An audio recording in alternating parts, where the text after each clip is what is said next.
അനിശ്ചിതത്വങ്ങൾക്കൊടുവിൽ തൃശൂരിൽ പുലികളി നടത്താൻ തീരുമാനം. ഇന്ന് ചേർന്ന തൃശൂർ കോർപ്പറേഷൻ യോഗത്തിലാണ് അന്തിമ തീരുമാനമായത്.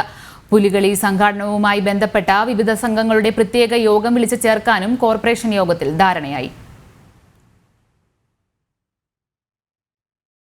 പുലിക്കളി പ്രേമികളുടെയും കലാകാരന്മാരുടെയും ആശങ്കകൾക്ക് അവസാനം.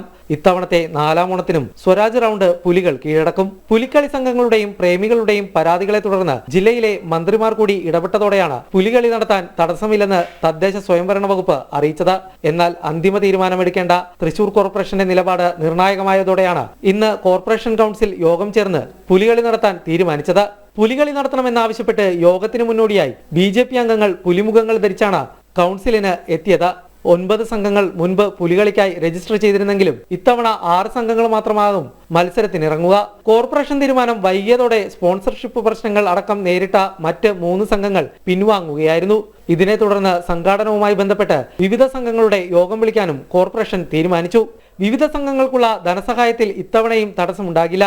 ചുരുങ്ങിയ സമയത്തിനുള്ളിൽ പുലികളി ആഘോഷം ഗംഭീരമാക്കാനുള്ള തയ്യാറെടുപ്പിലാണ് കോർപ്പറേഷനെന്നും മേയർ MK വർഗീസ് അറിയിച്ചു. ജനം, തൃശൂർ.